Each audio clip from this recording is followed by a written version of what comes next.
Hello and welcome to Journalist Hangout UK, the show where we discuss issues both African and worldwide which are affecting the continent.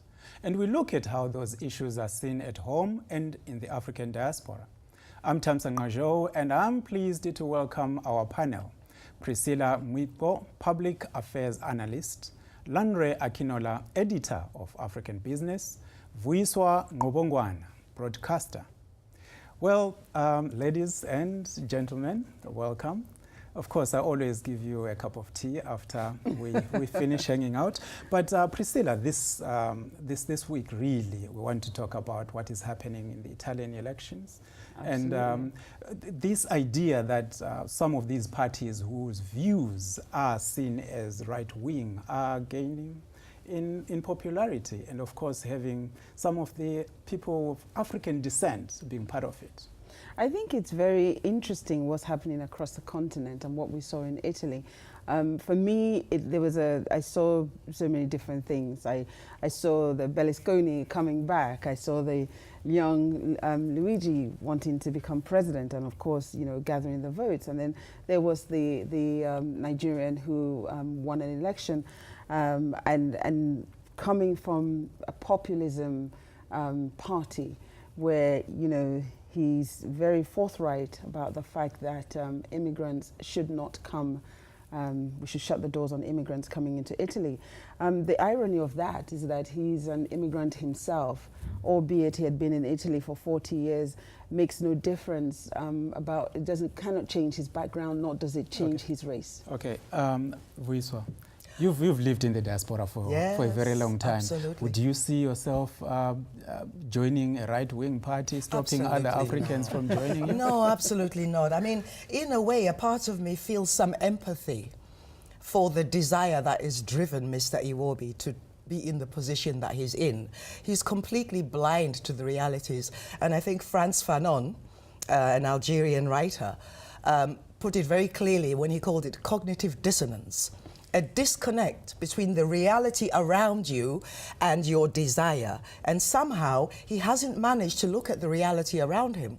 And if he has, he's decided to compromise it. He has sold his soul for a place in Italian society, as far as I can see. But I can empathize with the strong desire he has to fit in and thrive and live well, even though I totally disagree. Yeah, Lanre, you travel a lot. I mean, you and I spoke about how these issues of immigration affected Germany and Angela Merkel and the result last September.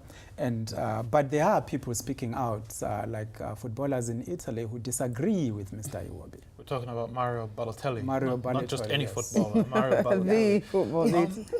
He's a son of Ghanaian immigrants. Well, you know, Europopulism is alive and well. In many countries, it's already in government. So what's happening in Italy is not, it's not out of the norm. It's not inconsistent with what's going on across the continent.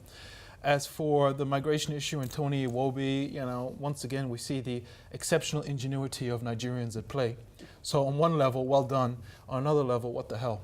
You know, it's a strange situation. Yeah, Priscilla, this problem affects our generation as people in the diaspora, and probably some of the people who might be watching in Africa and thinking they want to come abroad, and thinking, what will be the attitude of fellow Africans who are already settled? I mean, I remember you and I arguing about the referendum of Brexit, and you were telling some very interesting stories about the attitudes that you came across. Absolutely. I mean, I campaigned during the referendum that we should, the UK should remain in the EU. And it was very interesting that the Leavers were strongly campaigning, you know, immigration was something that they stood on very strongly. But the Remainers were saying, no, we're not going to touch on immigration. And it was so interesting to note that in a place like Dawson Market, whilst we were out canvassing, that this is a very multicultural, you know, community. And everybody asked the question literally about immigration. Yeah. and the Remainers were not prepared for it. And it was also interesting to meet other people of my same Nigerian origin who believed, and but their theory was that, no, we should vote out, because then if we vote out, then the UK will be forced to look at the Commonwealth. And I was, and I was like, when we speak of Commonwealth, it's not the African Commonwealth. We're speaking of Australia, Canada, New Zealand, that kind of Commonwealth. It's not the same. We're not treated the same. And I think that, as you said, there's a real cognitive dissonance amongst people. It's almost as though we are trying to deny history, or we're trying to deny our reality. Yeah. And we must not also forget that I feel that what we're seeing today is as a result of years of negative narrative against a particular race or against different races. And ultimately it's boiling up. So if you're coming from Nigeria or any other part of Africa and you're coming to Europe, be prepared to know that some of your brothers and sisters may not see things the way that you're seeing it. I quite like that new catchphrase. I will use it next Which time, is? Denying history. And of course, if we look back at this concept of denying history and maybe people pretending to be what they are not when they are in the diaspora and closing gaps in terms of not allowing others to come in.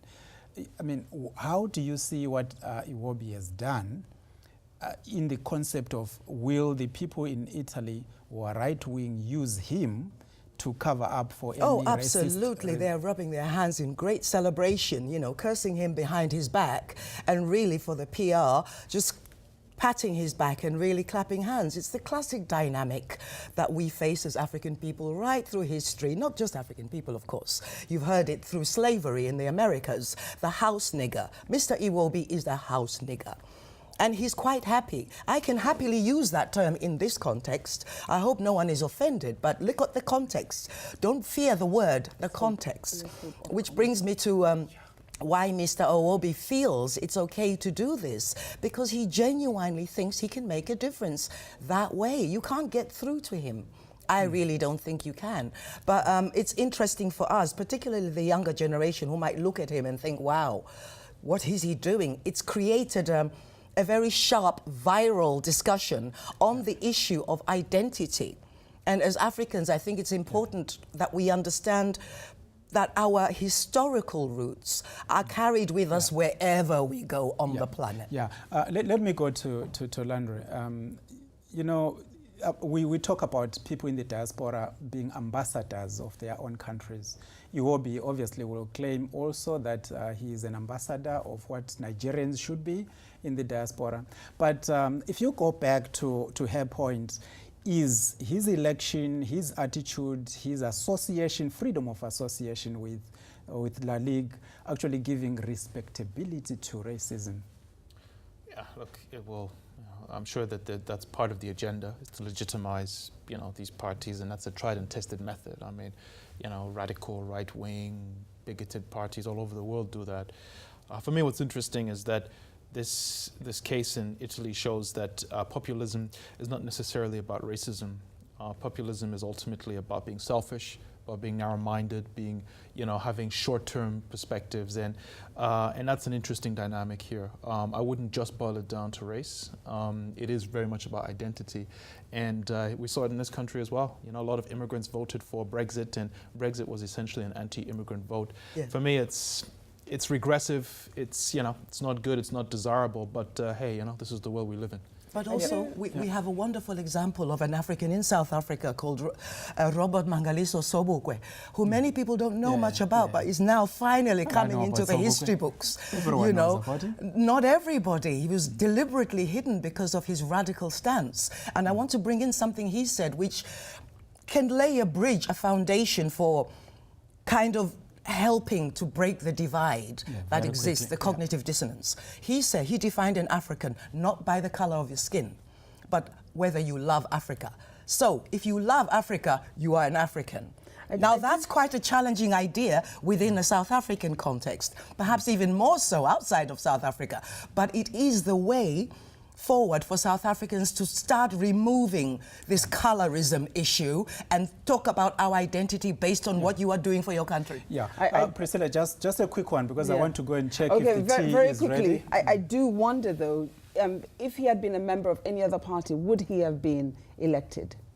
Okay. On that note, we'll just take a quick break. I want to check if the tea is ready for my guest, but we've got plenty more to discuss, so please don't go away. Join us after a few moments.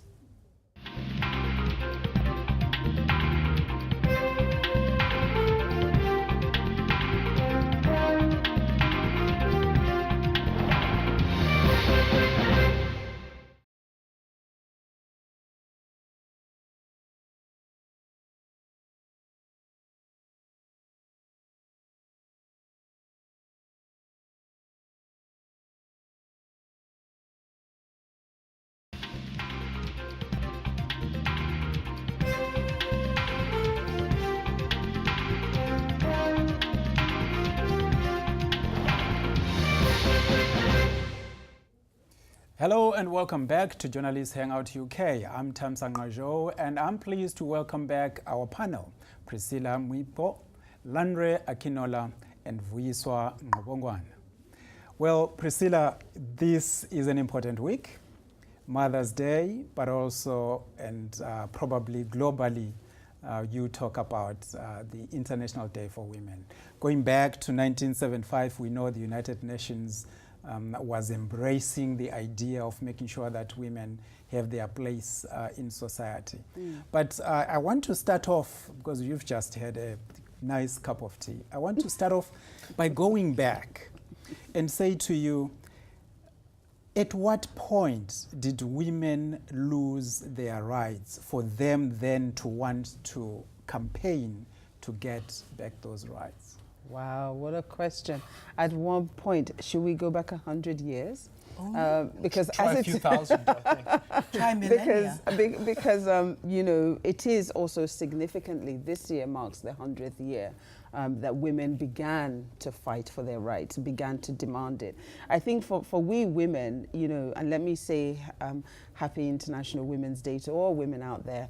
I wish the celebration that we have every year would go with the treatment that women receive, be that in the boardroom or be that in the home or be that just in our walks of life, our respective walks of life. You would have thought that, you know, since the United Nations made it, you know, imperative that every year we must remember the woman.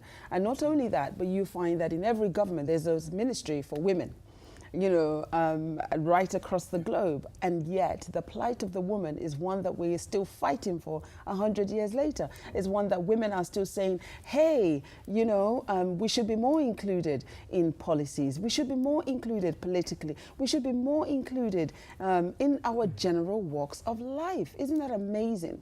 Yeah, so the issue, Vuyiswa, if I come back to you, we were talking probably a year ago about some of the women activists and parliamentarians who were even saying for 3 or so days a month, women should be allowed to be paid and stay at home if they so choose. I mean, just signifying the importance of Africa and the role of women. You were in Zambia during the years of fighting. And how would you see the empowerment of women from the view of women in Southern Africa? Well, not just Southern Africa. I mean, I'll start in Africa. I embrace the whole African continent because I'm a Pan-Africanist at heart, in deed and word. And I think for African women, we understand oppression very, very strongly because we are at the bottom of the totem pole, so to speak. Like all women, but particularly the darker toned women around the world are literally at the bottom of the totem pole, holding up the world. Any changes in any oppressive group, like Africans, like women, will happen not as a kind gesture, but because it's just unbearable not to meet those needs anymore. And I think when you look at it over 100 years, we have come a long way. there's still a long way to go, because you don't change government policy until you start to change the consciousness of people who automatically take it for granted that it's okay to treat women as second-class citizens, including the women themselves who collude in their own oppression. So it's really a stage of, or a process of unlocking the minds of all people, but particularly women. And I'm glad there's Women's Day, because it helps us to focus, at least for one day out of 365, on where we're at to take measure. Yeah, Lanre, Priscilla earlier on was very diplomatic. She didn't want to blame men because women lost their rights when there were all these cultural norms, then all these legislations that came into various countries, and then the 1908 fight, you know what happened in Germany, the Soviet Union, 1917, and probably then the 1975. But there are many milestones that we can talk about. Where do you see this going, and what do you think men need to do to allow women to assert their place? Okay, so first of all, can I blame men? Yeah, is that okay? Okay, I blame. I think it might be okay. I blame men. I blame myself as well. As a man, what can we do? How do we get there? You know, what we need to do is build fairer societies. A big step towards that is making sure that this gender imbalance is fixed, is sorted out. But for me, ultimately, what I hope it leads to is just fairer societies for all, because it's not just women who are oppressed. Many men are oppressed. What is sometimes lost in this discussion is economic inequality, which affects everybody, whether you are male or female. And ultimately, for me, I hope it helps to build solidarity, not just in terms of gender, but in terms of class, and as people as a whole. So for me, it's great. I'd like to see more Women's Days. I've got absolutely no issues with that. I think one a year is a little bit. It's a little bit low. Yeah. Priscilla, there's this issue about awareness. I know I've looked at your work, whether that was by choice or by necessity, but you are already doing a lot of work raising that awareness. And if there are young girls probably growing up in Nigeria knowing that they are going to struggle the most, how would we frame the challenges before them and what needs to be done? I think in terms of what needs to be done, it's like, my sister said, it's about our psyche. It's about understanding the impact of our actions on another person. We tend to just take it for granted, I think, within our society, that we've been doing these things for so long, so it's normal and it's okay. But in actual fact, it isn't. When we are bringing up our young girls, we need to also teach them that they are just as valid as the young men. I know that within our African society, there is this unfortunate cultural preference for boys. I know that is something that had, ran right through for many years. I know it's beginning to change now, because, you begin to hear African parents now say, well, if I didn't have a girl, I don't know what I would have done, because they have come to realize the girls are more useful to them, taking care of them, remembers them a lot more. The boys tend to marry and they move away, whereas the women, though they marry, they still, come back to their parents. So I think it's about how we bring up our young girls and boys as well, because we can't do this without both of us being involved. The men and the women need to be involved. Hold on to that point. I will come back, but before that, Viso, I want to go back to something that a few men have spoken about this year in particular, and saying, there are things that men need to do, but there are also things that women themselves need to do within the context of the cultural values, and FGM comes to mind, which is something that happens in so many countries around the world, and in Africa in particular. But men are not part of it.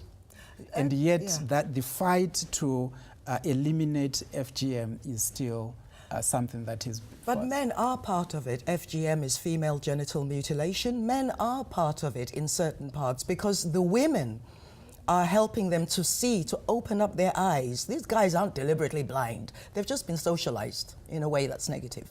So they're opening up their eyes to see the harm they're doing to their own daughters. And once these men understand, again, like Priscilla said, once you unlock the mind, then they see the value to the community to stop these practices, which are rooted in very old ideas which may have had some relevance 6, 7, 8, 10,000 years ago, but are no longer irrelevant. We are not a feudal society with those values anymore. But it takes time, it's a progression. So I'm glad that, I mean, if you take, for example, in Ethiopia, there are men who are actively campaigning against FGM. And also there is a women's group called Yenya. The African Spice Girls, they've been called. But what I like about them is they're not chasing the fame game only for themselves. They've defined themselves as representing all Ethiopian people, particularly Ethiopian children, which brings us right to the heart of Women's Day. Because when you educate the women, like Kwame Nkrumah said, you've got the whole nation. Lanre, you spoke about these days. Do you think this year there's been more awareness, but this is going to be very quickly, and do you see this as momentum going forward that will help people understand? There's more awareness. You know, modern communication makes it easier to raise awareness. There's certainly more awareness. That can only be a good thing. So fingers crossed that it has a meaningful impact in the long term. Okay, yeah, I think all these other movements that are going on, your work and everything else, the Bill Gates Foundation also putting money into the women's issues, and I think you continue to campaign and be that. And our that growing voice. communication is the big difference. Okay. Yeah, Priscilla, all those young women looking forward, how can they get help in terms of empowerment? Well, in terms of empowerment, how can they get help? They should get help from fellow women and men too within our society. And I think more than anything, understanding is what eliminates a lot of the problems that we have. So it's also getting understanding. Oh, yeah. Thank you very much for that. So that's about it that we have for you this week. Don't forget to follow us on Real JH UK on Facebook, on Twitter and Instagram. I'm Tamsa Ngajo from the entire team here in London. Goodbye and thank you for watching Journalists Hangout UK.